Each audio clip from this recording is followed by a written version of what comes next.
Salut à tous et bienvenue sur Carton Rouge TV, la chaîne des supporters de la SS. Très heureux de vous retrouver pour une nouvelle vidéo. On va faire l'avant-match, l'avant-quatrième journée du championnat de France de Ligue 1 et l'AS Saint-Etienne se déplace à Marseille au stade Vélodrome. Alors inutile de vous dire que ce sera un match qui sera difficile, très difficile, très difficile pour l'AS Saint-Etienne pour plein de raisons. La première raison, c'est que malheureusement, les supporters stéphanois sont interdits de déplacement. Il n'y aura donc aucun supporter stéphanois au stade Vélodrome. Et ça, c'est dommage parce que en face, évidemment, le stade Vélodrome, lui, il sera certainement quasiment plein avec un stade en ébullition, surtout après les événements de Nice. On y reviendra dans quelques instants, mais c'est vrai que c'est un premier désavantage pour les joueurs de Claude Puel. Le deuxième point, c'est que l'Olympique de Marseille fait plutôt un bon début de saison sur le plan du jeu, avec des joueurs qui sont extrêmement en forme, comme Dimitri Payet, et aussi un recrutement plutôt intelligent et dynamique du côté de Marseille, un bon mercato en clair, avec notamment l'arrivée par exemple de William Saliba en défense, une défense qui est assez solide, même si Steve Mandanda ne fait pas un très bon début de championnat, il s'est rattrapé à Nice, il a fait plutôt un bon match, mais globalement c'est vrai que le mercato de l'Olympique de Marseille est plutôt un mercato réussi, l'équipe s'est renforcée, on sent qu'il y a un nouvel état d'esprit, une nouvelle dynamique avec un président qui semble plus en phase avec les supporters de Marseille, un entraîneur Sampoli qui n'arrête pas de donner de la voix et qui galvanise ses troupes. Donc ce sera un déplacement très difficile à Marseille, surtout que l'année dernière, vous vous souvenez qu'on avait battu 2 fois Marseille, et donc je pense aussi que les joueurs marseillais auront envie de prendre leur revanche face à des joueurs stéphanois qui l'année dernière avaient pris 6 points. L'autre élément, et j'en parlais à l'instant, c'est ce qui s'est passé à Nice. Les incidents de Nice, gravissimes, ont fait que les joueurs marseillais ont arrêté le match, ils n'ont pas voulu reprendre le terrain. Honnêtement, je pense qu'ils ont eu raison de ne pas reprendre le match, mais les supporters marseillais sont à fond derrière eux. Donc les retrouvailles entre cette équipe qui a été malmenée, bousculée, blessée à Nice et son public au Stade Vélodrome, évidemment, ça va être un cocktail explosif qui va rendre ce match encore plus difficile pour les joueurs stéphanois. Bref, vous l'avez compris, cette quatrième journée de Ligue 1 pour la S Saint-Etienne, ça va être compliqué, c'est un déplacement difficile au Stade Vélodrome. Ce sera aussi un peu un match vérité en quelque sorte. On va voir quel est le niveau réel de l'AS Saint-Etienne et en particulier le niveau des jeunes qui font leur entrée dans le grand bain de la Ligue 1. Alors évidemment, on va suivre avec attention le match d'Etienne Green puisque sans aucun doute il sera très sollicité, le gardien stéphanois, le jeune gardien stéphanois qui a fait le choix de la sélection anglaise, vous le savez, il l'a annoncé cette semaine.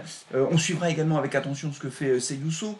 Évidemment, la défense sera très sollicitée. On imagine un pressing marseillais assez haut, assez constant. Et donc, le gardien et les défenseurs seront très sollicités. Donc, Seydou Sow, bien sûr.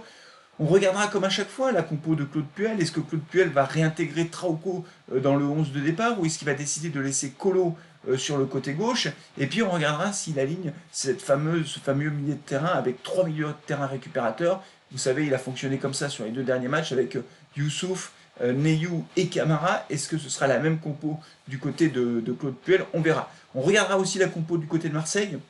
Pour l'instant, on sait que Benardi sera suspendu à cause d'un carton rouge face à Marseille. Mais après, la question, c'est Alvaro González et Payet. Au moment où j'enregistre cette vidéo, je ne sais pas si ils seront suspendus pour le match face à l'AS Saint-Etienne. Évidemment, si Payet n'est pas sur le terrain, ça change un peu la donne. Payet, c'est le meilleur buteur du championnat. Pour l'instant, 3 buts à égalité avec Mohamed Bayo, l'attaquant du Clermont Foot. Sauf que Dimitri Payet a un match de moins, évidemment, ou en tout cas un match qui n'est pas allé à son terme. Et donc oui, c'est l'homme en forme du système marseillais qui n'a pas vraiment d'attaquant. Dimitri Payet joue quasiment en pointe. Et donc il faudra voir évidemment la composition de l'Olympique de Marseille. Mais ce sera un match hyper compliqué pour la S Saint-Etienne, sans aucun doute. Dès samedi soir à 21h, le match sera retransmis sur Canal. Et évidemment, je le commenterai en direct sur Carton Rouge TV. Alors bien sûr, comme à chaque fois, je vous demande de me donner vos pronostics pour ce match.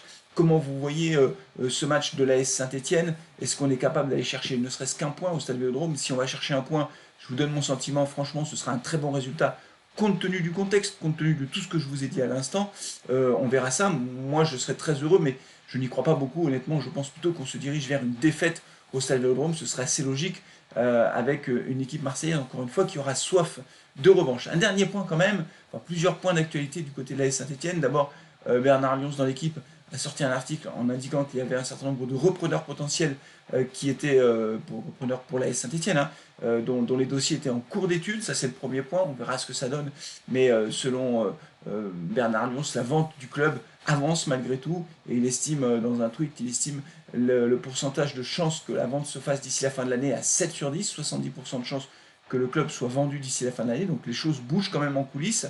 Et puis un autre point, évidemment, plus d'actualité, c'est la fin du mercato. Et la fin du mercato, eh ben, il peut se passer plein de choses. On se souvient l'année dernière que Fofana est parti alors qu'on pensait faire la saison avec lui. On va regarder si Camara restera toute la saison ou pas. Il est sollicité, m'a dit Camara. Des clubs anglais devraient formuler des propositions dans la dernière semaine du mercato. Et puis aussi Youssouf qui est sollicité par Naples, et Youssouf qui ne serait pas hostile à un départ de l'AS Saint-Etienne.